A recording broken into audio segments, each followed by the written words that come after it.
Nagkaroon pala ng issue sa Mega Mall. Sa harap ng Mega Mall, merong nagtitinda ng sampagita, ta's pinapaalis nung pulis, ay nung security guard. Pagkatapos medyo nagkapisikalan ng ano, very, very light. And then naging viral na nga itong video na 'to, ayan. Teka papakita ko sa inyo muna. Pagkatapos, pag-usapan natin 'to. Ayan, eto yung video na pinagkakaguluhan.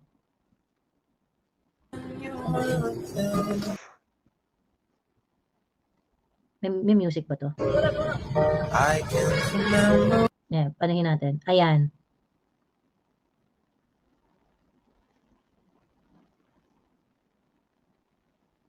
Eto yung video. Hindi ko na ano, kasi merong sound merong music Maka-copyright tayo.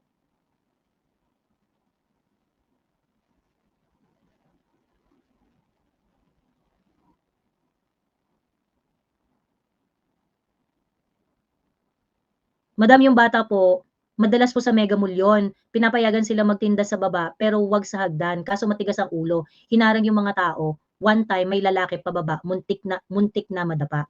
Ayan. Ayan nga pag-usapan natin. Kasi, ayan. So, pinapababa siya. Ayun, pagkatapos, hinablot na ni security guard yung sampagita niya. Hinablot niya yung sampagita niya. Tapos nung hinablot niya, yung bata, nag-attack din. Ayan, sinaktan rin niya yung security guard.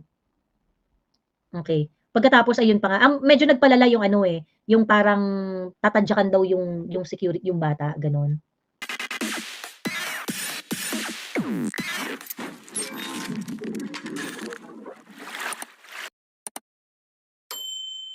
Sa Facebook ay ano 'no, nagiging ano na, binubuksan na nila ang gripo.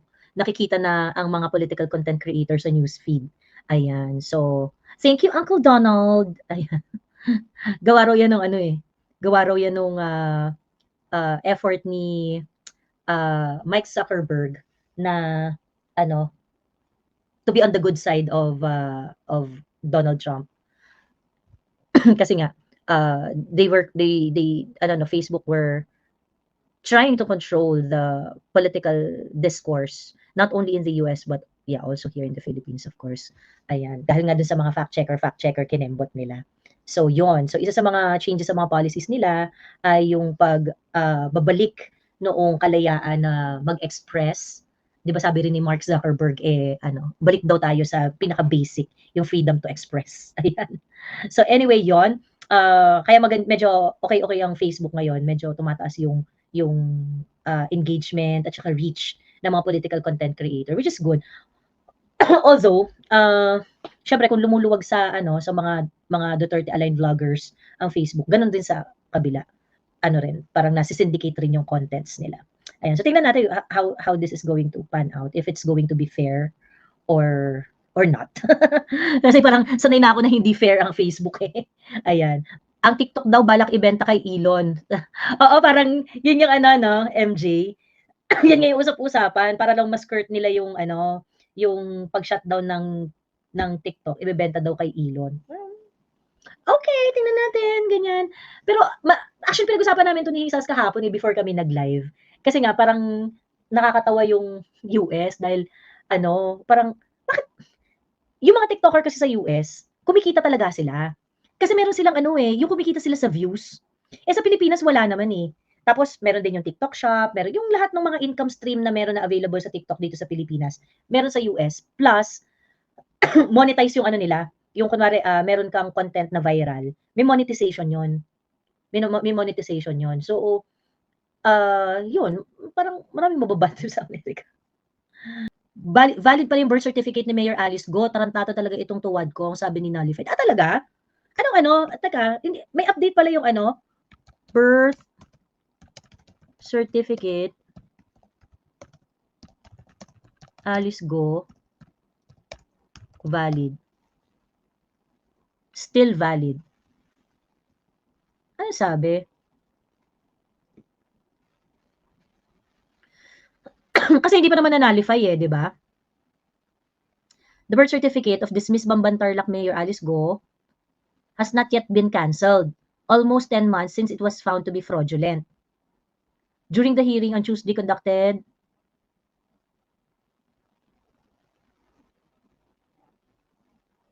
Okay. Valid pa hanggang ngayon kasi despite the fact na na-find nila na hindi raw totoo yung identity ni Alice Go, hindi pa rin nakukumpleto yung process para i-cancel yung birth certificate niya. Okay. Ano lang yun, kumbaga parang na-caught up sa legal proceedings, gano'n. Na-caught up sa legal proceedings. Pero ang tanong doon is why is PSA taking so long in canceling the birth certificate of Alice Go? Kung sinasabi nila na napatunayan naman nila na peke yung identity, na siya ay Chinese talaga at hindi siya Pilipino at yung Pilipinang nanay niya ay hindi naman talaga niya Pilipinang nanay, alam mo yun? Why is it taking them so long para ayusin yung birth certificate? Yun yung question. Ayun. So yun. So ay parang tingin ko parang klaro na tayo doon ano, doon sa birth certificate ni Alice Go.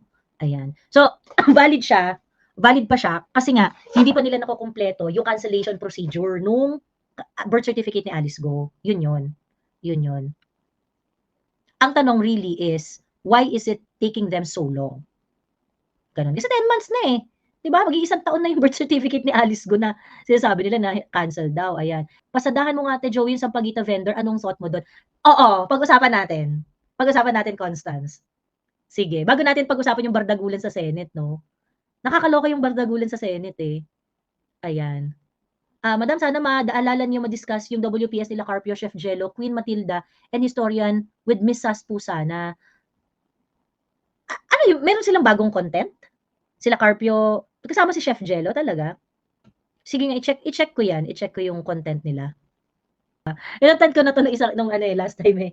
Yung ano, ang tawag dito, yung maiden flight, bit-bit niya yung mga taga NEDA, DOST, DOT, DOTR.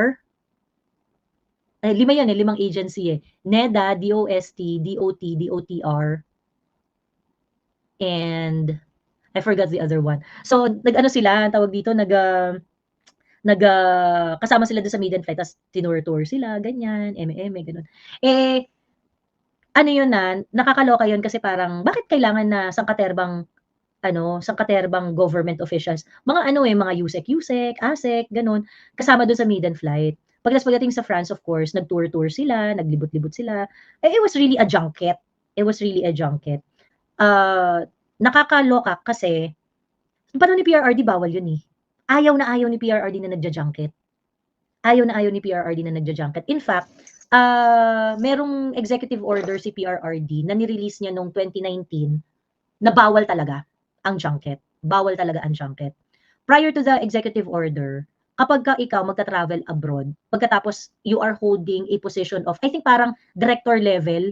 Yung director level kasi para siyang ASEC yata or USEC level eh, ganun. You have to get the approval. You have to get, your travel order must be signed by Malacanang. Magpapaalam ka sa executive secretary na mag-aano ka, na mag-a-abroad ka. Tapos ngayon, pagka kunwari magta-travel ka, interviewin ka. O sino magfa-fund ng ano mo, ng travel mo? Ganyan. Sino magfa-fund? O anong gagamitin mo? Ganyan. Tapos bubisisiin talaga nila ng bonggang-bongga. Tapos pagka nalaman na yung travel mo may sagot na private entity, hindi ka papayagan, hindi pipirmahan yung travel order mo. Ganun. Kaya pa noon ni PRRD, ano talaga, hindi nakaka-travel abroad yung mga government officials nun. And I think yun sa mga reason kaya parang marami ring na bad trip kay PRRD nun eh. Kasi ang higpit niya sa ganyan. Ang higpit niya sa ganyan. But anyway, sa BBM administration, maiden flight, kasama ang mga government official, bakasyon grande sa Paris, habang dilat sa gutom ang mga tao dito sa Pilipinas. Takina, di ba? Diyos ko, kakadiri. Ayun. Ayan, nakaabot ulit sa live pero malamang team replay pa din ako dahil madalas di ko natatapos ang live, sabi ni Miss Grayson. Ayan. Ayan, like and share na, Miss Joey. Ayan. Please do not forget to share para mas marami tayong ma-reach na audience. Ayan. Sabi ni Ricardo, Miss Joey, magandang gabi at sa lahat ng viewers, unfunded na din po ang NCIP, Scholarship for Indigenous People. Kawawa talaga ang kababayan nating IP, lalong nilugmok sa kawalang pag-asa. Ang meron silang amendment na gagawin dun sa NCIP. Yung ibabalik yung NCIP sa, I think, sa Office of the President. And then there are certain powers that they are going to remove from NCIP. Has something to do with yung sa mga lupa-lupa. Kinontent ko na to nung last time eh, yung tungkol dyan sa NCIP nga na yan. And I find it really disturbing. Ayun.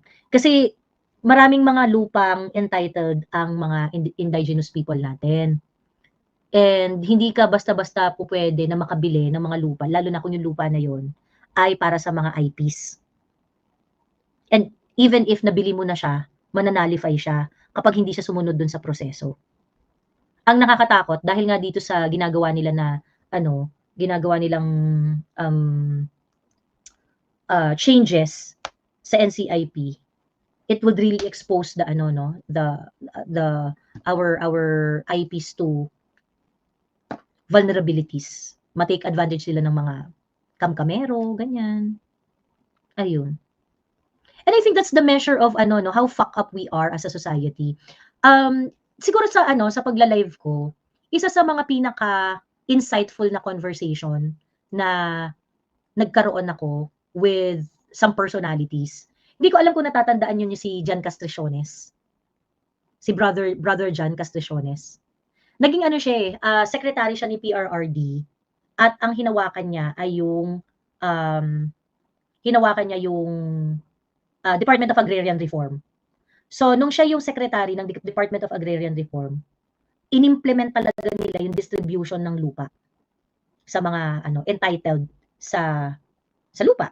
Yung by virtue ng CARP at saka if hindi covered ng CARP, hinahanapan nila ng other way to justify yung pag-distribute ng lupa sa mga IPs, ganon. Ayun. At pinag-a-award itong mga lupang ito sa mga kababayan natin na nasa ano no, nasa vulnerable groups.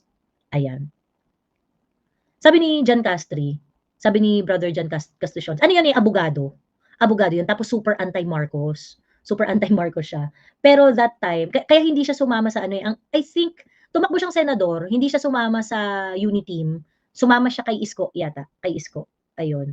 Pero nag-serve siya as a secretary under PRRD. Ayun. Very intelligent guy, very kind, very insightful na kausap. Kaya kinukuwento ko sa inyo kasi nung nakausap ko siya, sabi niya, alam mo Joey, you have to judge your country based on how you treat the most vulnerable. Yung mga mahihirap, yung mga mahihina, at yung mga kawawa sa bansa mo, paano ba siya tinatrato ng gobyerno nyo? Yun ang magiging foundation, yun ang magiging basis kung anong uring bansa meron ka.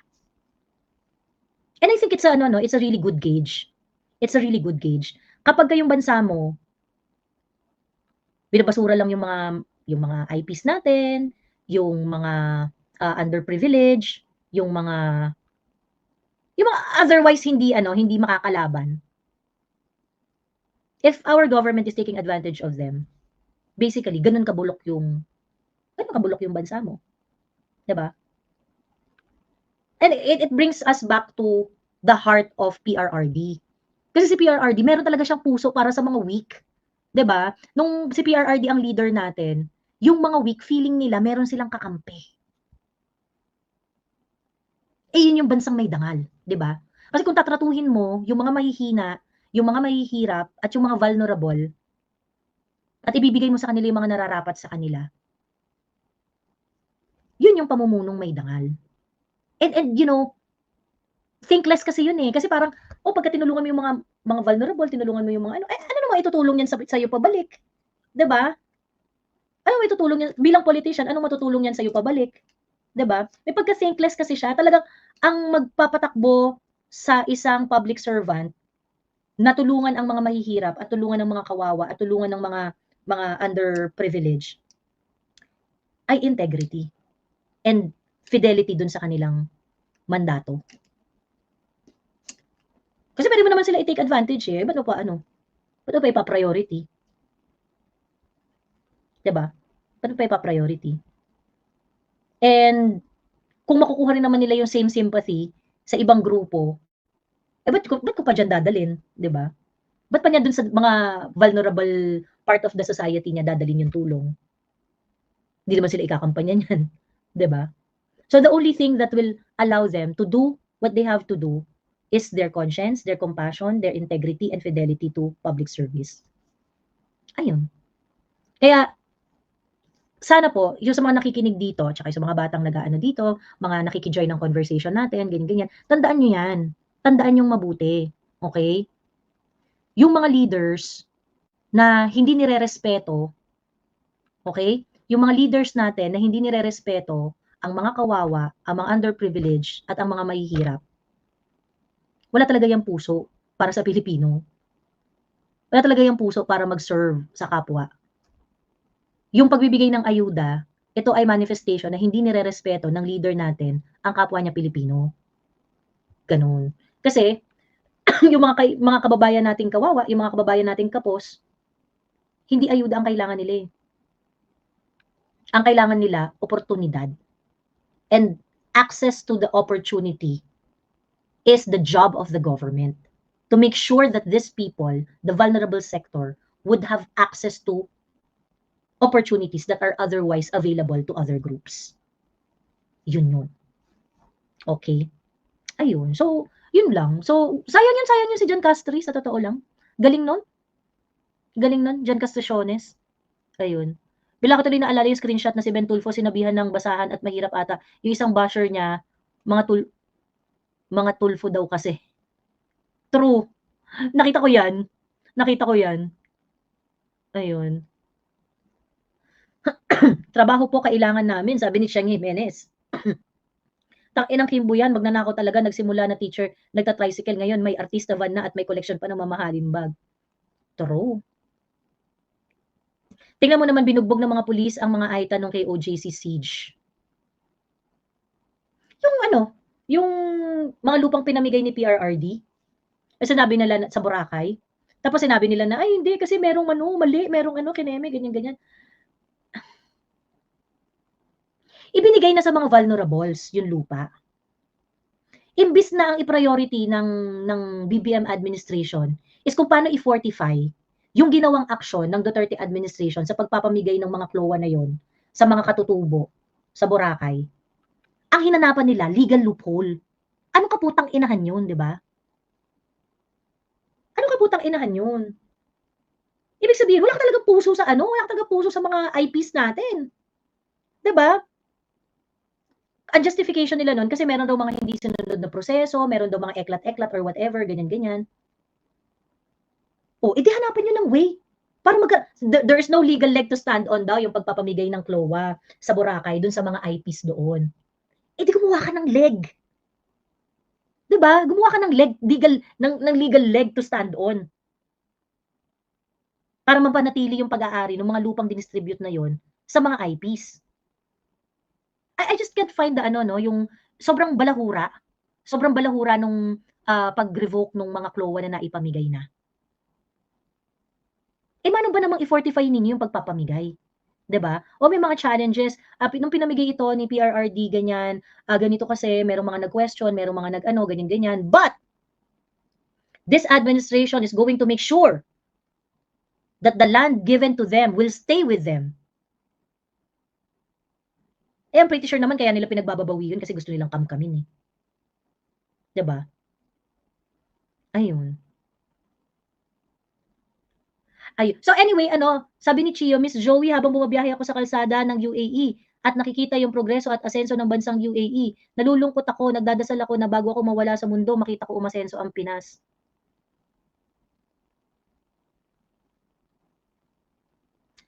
Hay nako, Chio. Unang-una, kailangan nating matutunan kung paano labanan yung mga anay dito sa Pilipinas. Yan yung first. Dapat alam nating makipaglaro sa kanila para hindi mapunta sa kanila ang kapangyarihan. Ganon. Hay. Alam rin natin dapat yung mga kakulangan ng bansa natin when it comes to pamamalakad. We have a very, very bad system. Nakita na natin yung pwedeng gawin ng House of Representatives kapag merong bulok na House Speaker. It can really ruin our country. At kapag meron tayong ganitong sistema, yung current na system natin, yung Tambi House Speaker is just gonna happen again and again. Sa totoo lang. dapat malimitahan talaga yung kapangyarihan ng House Speaker. It can't be like this. Yung nangyayari ngayon, yung kung paano kontrolin ni Tambi yung House of Representative. Ayan. Ayun. Anyway, bago tayo mag-start, bago tayo mag-ano, no, gusto kong pag-usapan yung ano, at nakakaaliw kasi ano, iba-iba yung opinion ng mga tao dito eh. Ano muna tayo, a little less politics and more on social issue. Ayan. Teka lang, sa mga hindi pa nakakakita. Kasi nagkaroon pala ng issue sa ano, sa Mega Mall. Wait Nagkaroon pala ng issue sa Mega Mall. Sa harap ng Mega Mall, merong nagtitinda ng sampagita, tapos pinapaalis nung pulis, ay nung security guard. Pagkatapos, medyo nagkapisikalan ng ano, very, very light. And then, naging viral na nga itong video na to. Ayan, teka, papanoorin, papakita ko sa inyo muna. Pagkatapos, pag-usapan natin to. Mega Mall.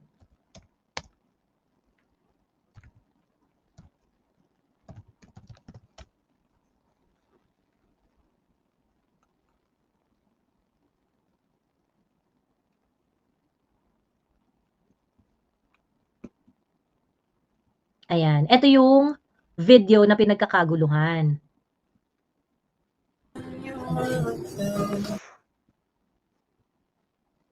May music ba to? Ayan, panahin natin. Ayan.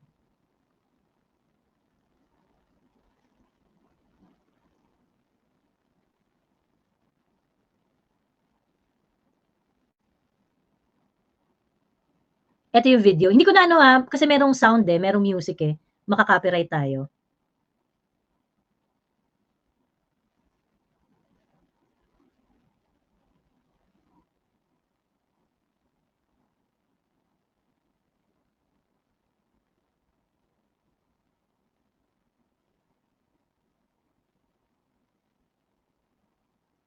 Madam, yung bata po, madalas po sa Mega Mall yun. Pinapayagan sila magtinda sa baba, pero wag sa hagdan. Kaso matigas ang ulo. Hinarang yung mga tao. One time, may lalaki pababa. Muntik na madapa.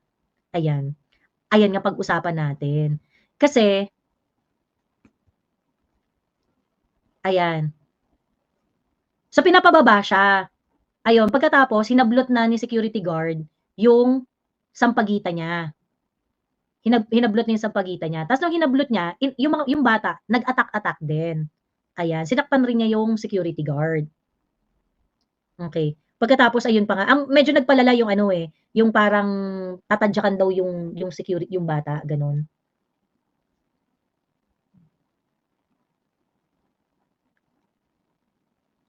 May hubad pa. Hindi yan nakahubad, grabe si Khalil.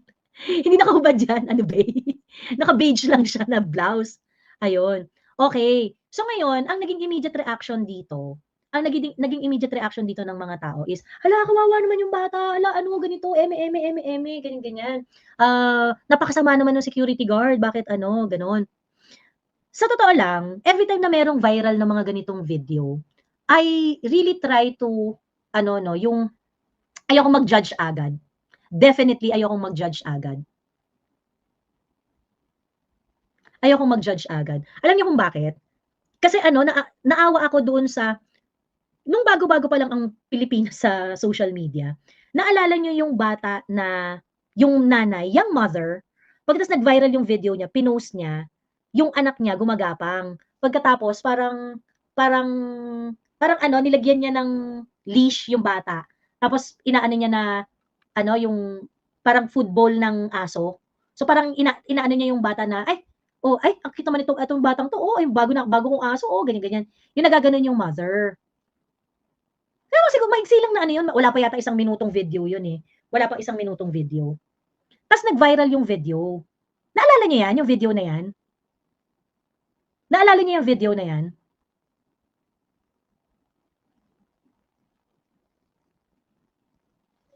Pagkatapos ngayon, nung yung video na yun na ano, kumalat, tapos parang naging subject ano pa ng TV Patrol, gano'n-gano'n na parang, grabe naman 'tong nanay na 'to, napakawalang kuwenta ng nanay na 'to, eme, ganyan. Parang tinatrato daw parang hayop yung bata, ganyan. Kasi nga parang nilagyan niya ng leash yung bata Umabot ako I remember that video, sabi ni Patricia,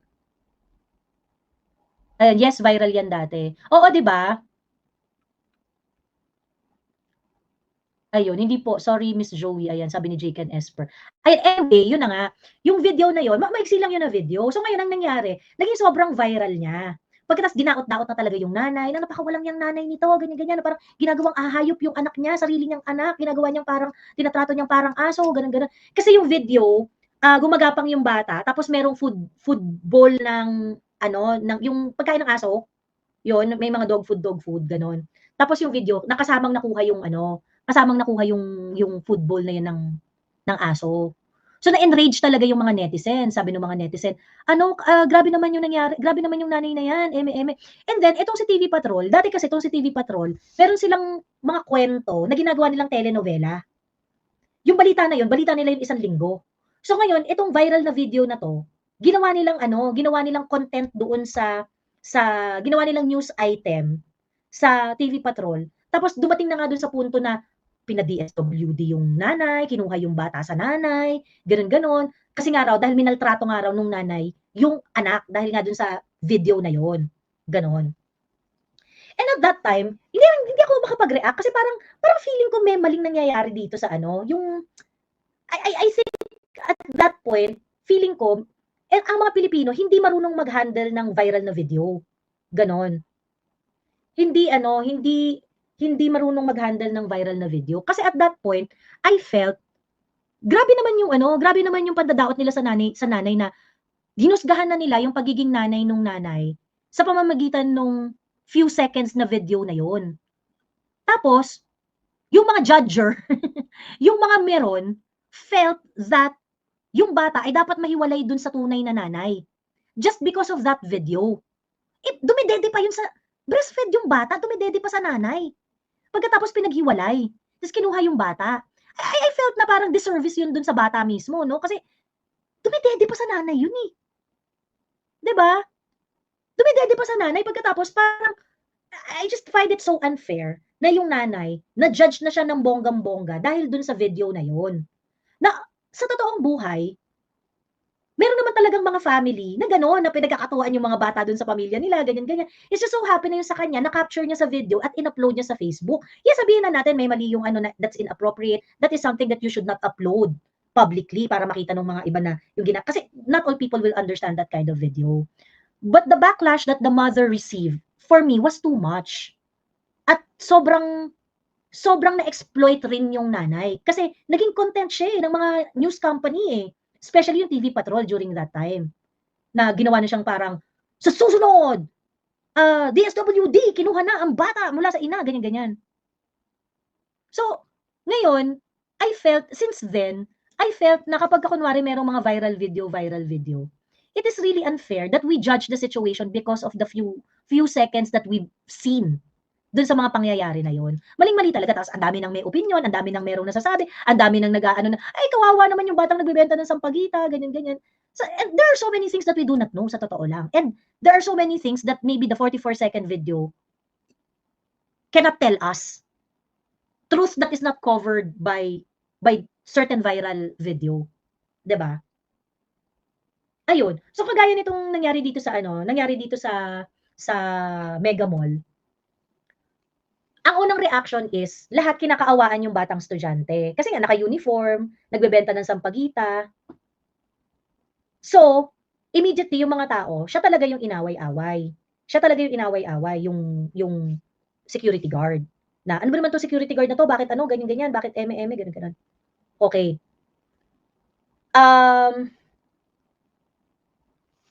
And there are so many things, sabi ko nga, there are so many things that a 44-second video, ano no, the 44-second video does not tell us. Ayun. So, ngayon, ang nangyari kasi pagka yung mga ganito, immediate ay hindi, tanggalin na sa trabaho yung security guard. 'Di ba? Ganun yung ano eh, immediate reaction eh. So ngayon, si Mega Mall, dahil nga ang dami na ring negative reaction at nagpapakita ng simpatsya dun sa batang nagbebenta ng sampagita, tinanggal na rin si security guard. And I felt that, sa totoo lang, pag merong mga viral video, ang daming nagiging biktima. Ang daming nagiging biktima. Okay. Dun muna tayo dun sa bata, sa batang, ay hindi, sige, dun muna tayo sa security guard. Yung security guard, dun sa video, kung yung video ang pagbabasihan natin, pinisikal niya kasi yung bata, 'di ba? Parang pinisikal niya yung bata, tapos kinuha pa niya yung sampagita, tapos sinira niya yung panindang sampagita ng bata, ganyan-ganyan. Okay. And because of that, marami talagang na-enrage. Marami talagang na-enrage. Pero ako, feeling ko, unfair din yung situation dun sa security guard. Na talaga he's going to lose his job because of this. Wala bang utos? Hindi ba yon within dun sa mandato ng security guard? Na pagbawalan yung mga nanlilimos doon sa area na yun? Or yung mga ganun nga, yung mga vendor na ganun? I mean, it's a legitimate question, Kasi kung kunwari walang ganung utos sa Mega Mall, 'di tama si Mega Mall, tanggalin nga 'yan kasi gumagawa siya ng nagpa-power trip si security guard kung gano'n yung sitwasyon. Pero, ano ba yung mandato nung SM Mega Mall do'n sa mga security guard nila? And I think that should be the first thing that we should look at. Kasi para sa'kin parang ang harsh naman na because of the 44-second video, the security guard will lose his job. Eh, paano kung yun naman pala talaga yung utos dun sa mga security guard? 'Di ba? And sa totoo lang, umamin kayo, 'di ba? Kapagka meron talagang yung mga pulubi na pumapasok sa mga restaurant na nanlilimos, pinapalayas nung mga waiter at saka nung mga security guard, 'di ba? I don't think it's impossible for the security guard na mautusan at magsabi na, "Keep them at bay." And sa totoo lang, diyan sa Mega Mall, yung mga pulubi diyan at saka yung mga sampagita vendor, they can get really, really aggressive.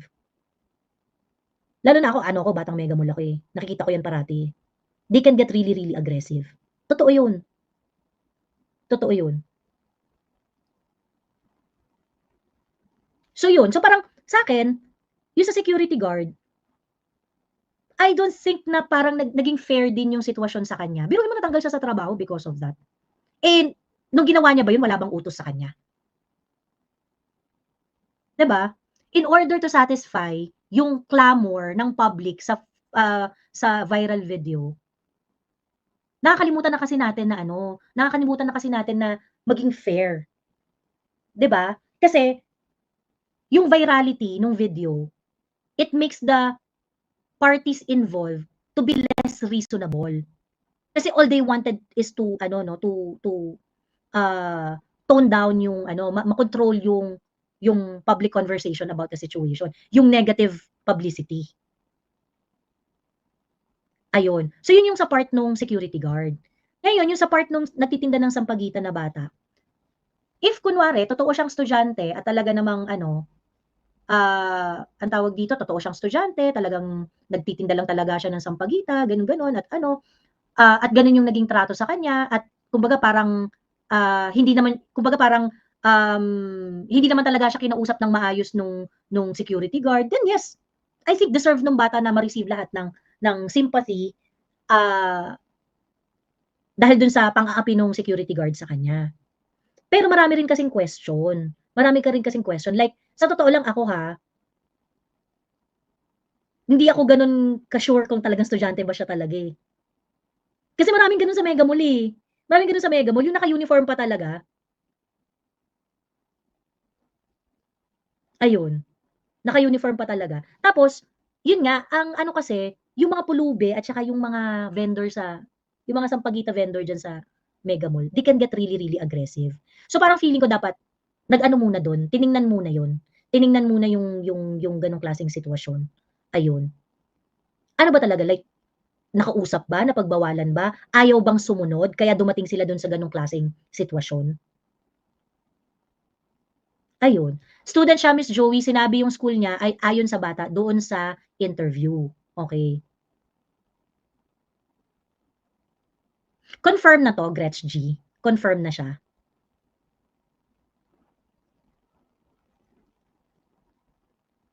Marami yan kahit dito sa Davao 'pag di ka nagbigay ng dudura. Aggressive talaga, mga aggressive talaga.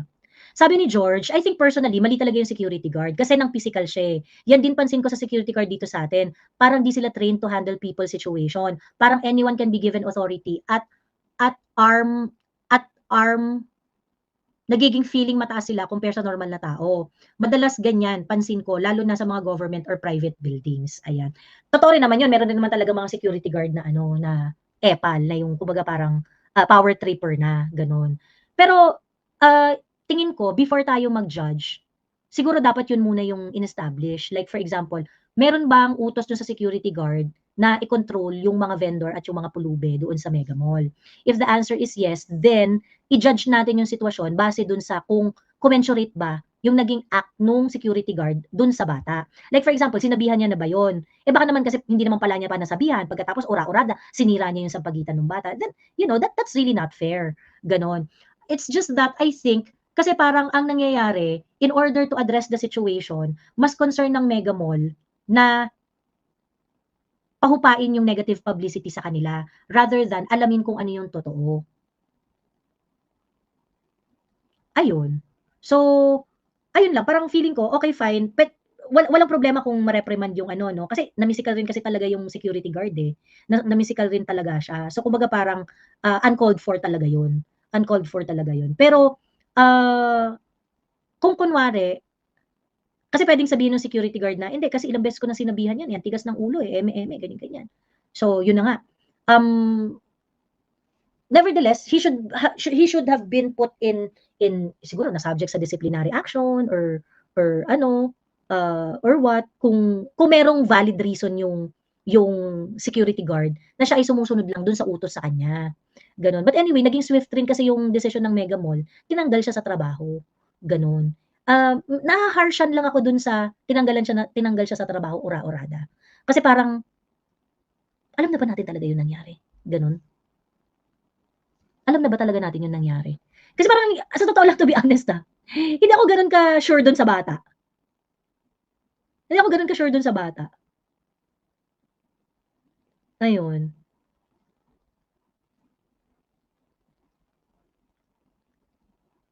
Yes, madam, sumusunod siya sa utos ng mall, pero I don't think na utos din sa kanya na saktan ng isang bata, man or adult. Pero siguro if dinaanan niya sa maayos na kausap or reverse psychology na lang dapat, sabi ni J. Diaz. Eh, yun nga hindi natin alam, eh, parang sinabihan na ba niya ng ilang beses, inano na ba niya, ganyan-ganyan. Ano ba, what led to the physical confrontation? Gano'n. Ang maling-mali do'n na ginawa ng security guard, sinira niya yung sampagitan ng bata. Yun yung maling-mali.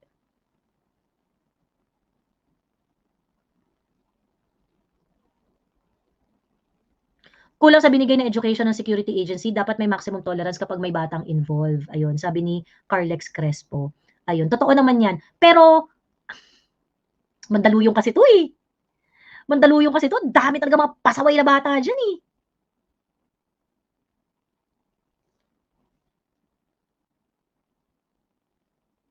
Ayun, sabi ni Patricia, kahit meron utos, the fact na nasipa at binatukan pa yung bata is assault na. He could have just made a citizen's arrest and tumawag ng pulis. Ni-lead na lang niya dapat paalis nung ano, stairs yung bata. Gano'n. Hindi niya dapat na kinuha, sinira yung ano, yung maling-mali talaga siya do'n. Hindi niya na dapat kinuha yung sampagita, gano'n.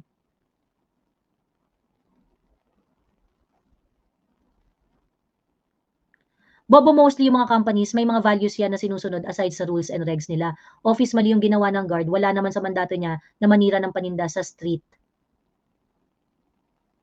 Ayun. Mas kilabutan tayo next week, 60 plus ako, magtaasan, damay-damay. Ayun. Regardless, ilang beses na po sinabihan yung minor, no need to be violent, soft skills and diplomacy needed. Sabi na,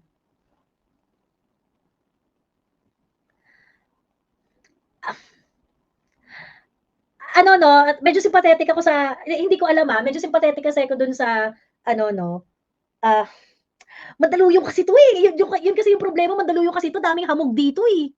Ang daming hamog dito tapos yung mga aggressive talaga na mga bata, as in aggressive, gano'n. So gusto kong marinig yung side nung security guard, kung dumating ba dun sa gano'ng punto. I mean, hindi pa rin justified yung security guard, pero at least just to give a proper context doon sa what led to the confrontation. What led to the confrontation, gano'n.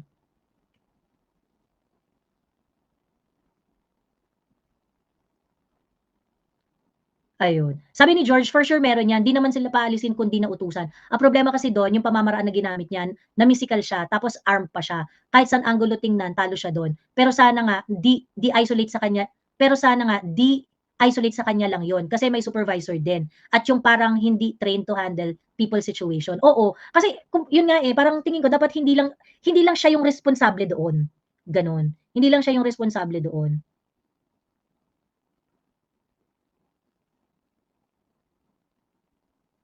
May video 'yan si Vic's Girl. Anong Vic's Girl? Siya rin anong meron nga akong nababasa na gano'n, na parang meron din siyang ano raw, Sabi ni Bonbon, "Hello hello Miss Joey RH here. For me, I think mag-utos yung mall na to keep those vendor na 'di manggulo sa mga tao. Pero gano'n pa man, 'di talaga utos ng mall na manakit at maging mangharas ng vendors. Natanggal siya sa work kasi unang-una kasi Miss Joey, 'di naman gano'n yung utos. Damay ang mall do'n. If naging aggressive man dahil sa sinira niya ang paninda ng bata." Ayun. Hindi before that, before nagkasiraan ng paninda, ano yung situation that led to the confrontation? Ayun. Ano yung situation that led to the confrontation?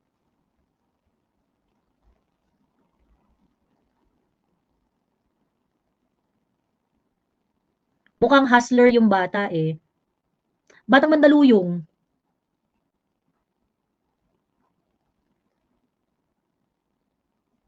Sabi ni Trililing, "Good PM, Miss Joey. Yes, even on the footbridge connecting Trinoma to SM North, you can tell yourself that they are not real students." Dami kasing ganyan, lalo na sa Mega Mall.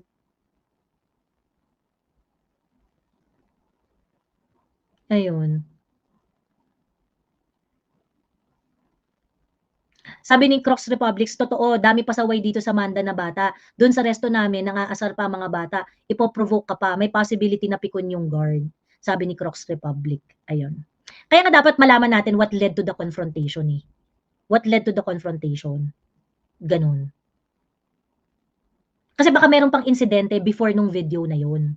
Meron pang mga insidente before nung video na yun. Baka mamaya, nandudura na pala yung bata, alam mo yun, yung nang-aano na pala ng ka hindi ko alam, pero kasi talaga ito mararanasan mo talaga 'to sa Mega Mall, yung mga bata talaga sobrang pushy talaga niyan. Tapos yung talagang idudukduk talaga yung sampagita sa mukha mo, yung mga gano'n. Tas hindi ka tatantanan hangga't di ka bumibili, gano'n. Tapos yun nga, minsan mandudura pa pagka hindi mo binilan, gano'n. Baka dala din po ng pikon sa bata or may ginawa yung bata prior pero di pa rin talaga niya sinira yung sampagita at nanakit. Pero yun talaga mga bata kasi din kasi nandudura at nananakit din. Ayun nga, kaya nga sabi ko, kaya nga importante malaman natin yung ano yung nangyari before, gano'n. Kasi, oo, bata 'tong mga 'to, pero Diyos ko, ang daming magnanakaw na bata sa banda, Diyos ko Lord. Sabi ko sa inyo, laging may takbuhan diyan, laging may ano, pagkatapos yun nga, kasi 'pag pinatulan mo talo ka kasi bata, 'di ba? Talo ka kasi bata, Pero mga juvenile delinquent talaga yung mga 'yan, gano'n. Kaso nga lang yun kasi yung bala nung mga bata. 'Pag binalikan mo sila, yari ka kasi bata, Ayun. May bagong viral video yung bata na wala talaga siya modo. Feeling ko before na-capture ng video yung nangyari, may mga move yung bata na nag-trigger sa pasensya ng guard. Mm. Maximum tolerance must apply everyday po, Ma'am J, sabi ni Oo, yan yung sa perfect world. Yan yung sa perfect world, naku. Ayan, madali kasi sabihin yan, Madali kasi sabihin yan, Pero pagka kunwari nakikita mo yung mga bata na ano, yung mga nandudot-dot talaga, tapos yung manghahawak ng tao, manghahawak ng balikat, yung mga ano, tapos yung mangungulit-ngulit talaga, mandudura, ayun. Mga pickpocket, yung mga gano'n. Madali kasi sabihin na ano, na yung anong tawag dito, ano maximum tolerance sa mga bata, ganyan, ganyan. Yung mga batang hamog sa Mandaluyong, yung mga juvenile delinquent yung mga yan, nagnanakaw, naninira ng bag, nandudura, nanghaharas. It's not a childlike behavior. Sabi ko sa inyo. It's really not a childlike behavior. Ayun. So ako, dun pa rin ako sa ano, what led to the confrontation. If kailangan magbayad ng security guard dun sa ginawa niya at kumbaga hindi kasi talo naman talaga siya kahit saan tingnan kasi nga minor, Pero again, Diyos ko po, considering naman Mandaluyong area pa 'to, sa ang daming batang hamog diyan, Diyos ko. Ayun.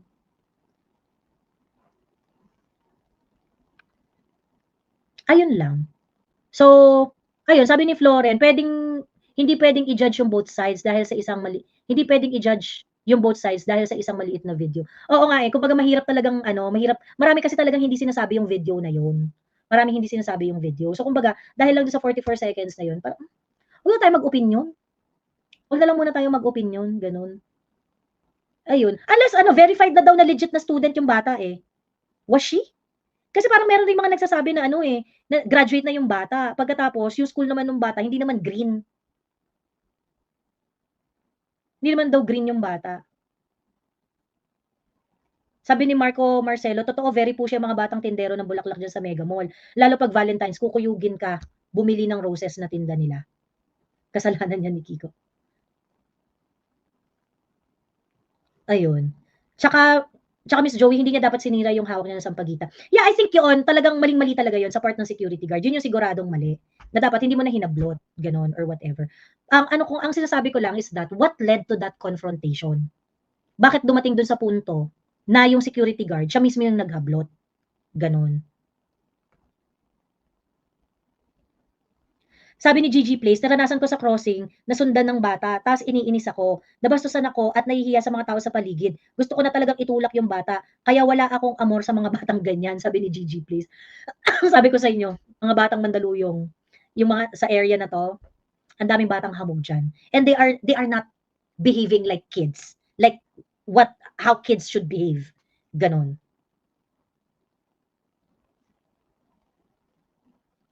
Ayun. I am so sure na pinagsabihan muna yung guard yung bata na bawal dun, pero yung bata parang dedma at 'di pinakinggan yung guard. At yung guard may sinunod sila na utos ng nasa taas. Kahit sino talaga mapipikon kasi nagtatrabaho lang din naman yung guard. At kung mabait naman talaga ang bata, eh, di sana nakinig na siya sa guard. Nagtatrabaho lang din naman yung guard. Eh, ang tanong, asan ba kasi yung magulang nung bata? Hay naku, ipunas niyo na lang sa tissue kapag hindi niyo naman kayang buhayin, sabi ni Fregin Gallo. Ayun. Ang sure diyan may utos sa guard na bawal ang solicitation diyan sa area ng Mega Mall. Dapat diyan tinukhang, ilang beses na yan sila sinasayaw diyan, araw-araw yan sila. Imbes na ng Senado.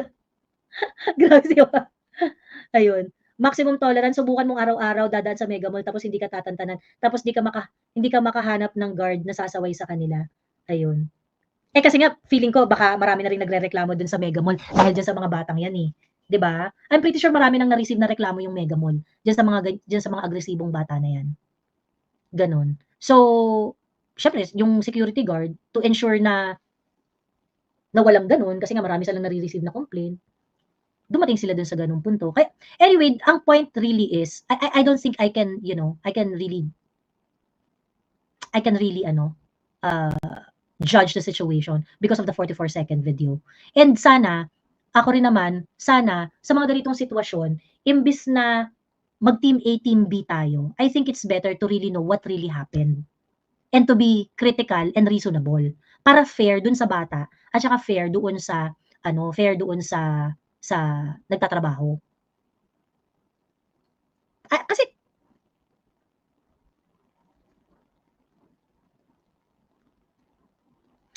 maganda yung point ni Patricia. Sabi niya, if that's the case, dapat may rumoronda ng mga pulis dyan and that would not be fair sa security guard. City problem yan, kaya dapat increase police presence. Yes. Mm. Totoo. Nung panahon ni PRRD, grabe talaga nag-increase yung police presence dyan sa Mandaluyong. Kaya nabawasan yung mga batang hamog na yan. Nagsipagtaguan yan eh. Na ano ko yan, sobrang na-experience ko yan kasi nandun na ako sa Ortigas area, nandun na ako actually sa Mandaluyong ako nakatira, pero yung work ko sa Ortigas, nandun na ako, Pinoy time pa. So nakita ko yung kalsada nung time ni Pinoy at saka yung kalsada nung time ni PRRD. Ganun. At yung police presence talaga, yun talaga ang nagpakalma sa kalsada. So yung mga bata, kasi alam mo maraming yung, di ba ito yung Mega Mall? Yung Mega Mall, konting lakad mo sa Shangri-La tapos crossing na. Pagka dun sa crossing, tawid ka lang dun sa kabilang side, yung eskinita dun, palengke yun na mahaba. Palengke yun na mahaba. Ang dami dong mga dami dong mga pasaway na mga bagets, ganun. Ang dami do'n, so nagsi-spill over sila sa Star Mall, nagsi-spill over sila sa Mega Mall, ganyan-ganyan. Ayun. Pero nung panahon ni PRRD, ang daming mga pulis na nagkalat, ang daming mga police mobile, mga sasakyan ng pulis na nagkalat sa kanto-kanto, do'n sa may crossing, do'n sa mga kanto-kanto leading to the palengke, ganyan-ganyan, sa may harap ng Mega Mall, madaming mga ano, pulis na nakatambay.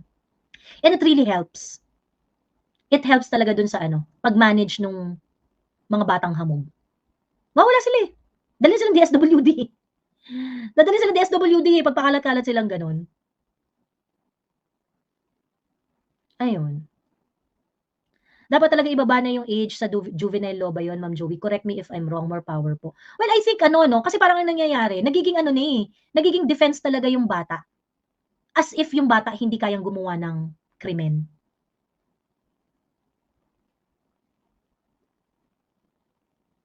Ayun,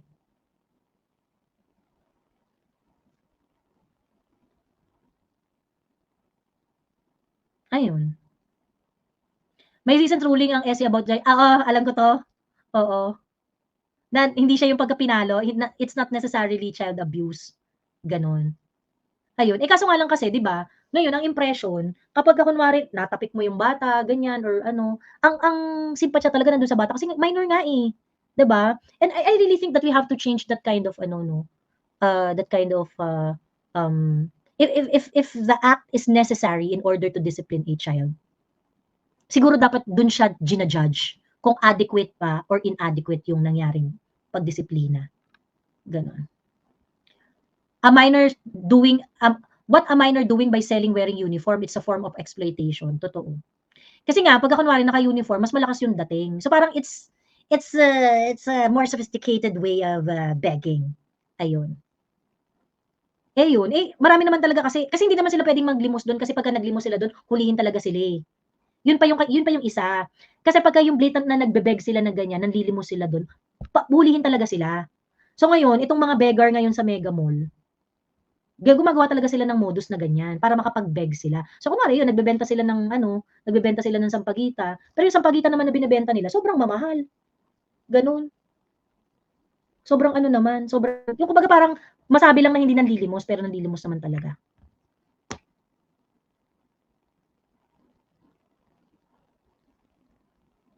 Ayun, agree, mga bully ang hamog, totoo.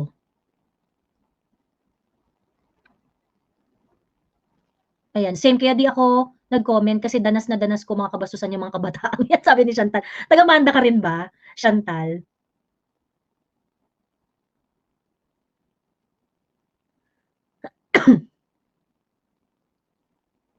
Ayun, hindi yan sila nakikinig sa guard. Maiyak-iyak ako one time diyan dahil sa kakulitan ng mga kabataan, ayaw nila makinig sa guard. Yan, ano yan, it's a regular occurrence diyan sa area na yan. Ayun. Kaya ako hindi ako lumalabas sa ano, eh, pagka kunwari nagme-mega mall ako, hindi ako kumukuha ng taxi sa harap. Ang ginagawa ko dun ako sa likod talaga. O di kaya maglalakad ako papuntang Shangri-La tapos dun ako kukuha ng taxi, gano'n. Ay, kasi talagang ang dami talagang hamog diyan. Ang dami talagang hamog diyan sa harap ng ano, sa harap ng Mega Mall. Sabi ni Dexter, "Miss Joey nagtatrabaho ka diyan sa Mega Tower. Mga hinayupak na 'yan, araw-araw 'yan sinasaway ng guard kahit pagkain hihingin." Sobrang annoying talaga nila. Yung kunwari meron kang take out, 'pag meron kang hihingin talaga nila, gano'n. Kukunin talaga nila tapos yung hindi mo pa binibigay kinukuha na. Gano'n yung mga bata diyan. Gano'n yung mga bata diyan. So kaya kaya do not assume na dahil bata yung mga yun, eh, hindi gagawa ng masama. Naging alay pa si Kuya Guard. Eh, yun nga yung masakit. Kasi parang yun nga naging dahil sa ano, dahil dito sa kaguluhang 'to, naging alay si Kuyang Guard. Ayun, ayun lang.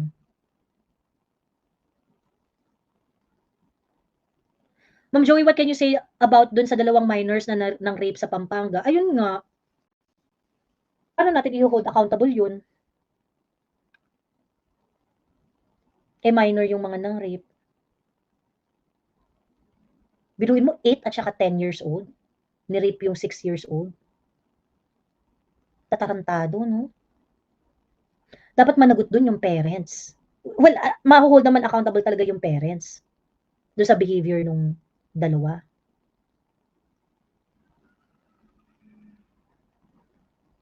Pero alam mo nakakalungkot dun, yung 8 years old at saka 10 years old na batang lalaki, bakit ganun yung behavior nila? 'Di ba dun?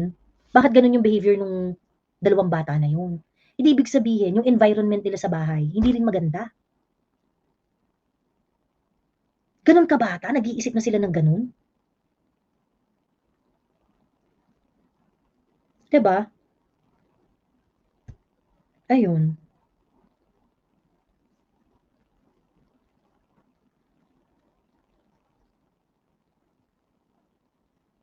Misconduct at lang at hindi petty crime na ano yung tinutukoy mo, Esme? Ano yung tinutukoy mo? Ako siya ng bata pero in this instance sa guard medyo excessive, sabi ni Esme. Eh hindi nga kasi natin alam, Esme, kung ano eh, kung excessive ba siya o hindi. Dahil hindi nga natin alam what led to the confrontation. Ganon. Yun yung hindi natin alam. What led to the confrontation? Kasi baka mamaya may nag-complain pala dun sa security guard na, ay, hinaras siya nitong bata na to, dinukdukan yung sampagitan. Yeah, hindi natin alam eh. 'Di ba? Kasi kung ano man yung ano, kung ano man yung whatever led to that to the confrontation, whatever situation that led to the confrontation, at least kahit papaano mabibigyan niya ng konteksto yung behavior ng guard, gano'n.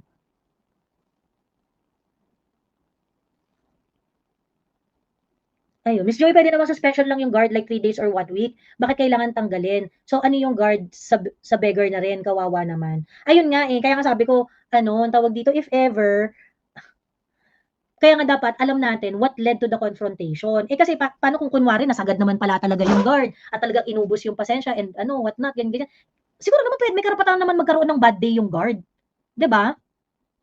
May karapatan namang magkaroon ng bad day yung guard. So, parang feeling ko to deprive him of his source of ano, of his, uh, source of income is too much, 'di ba?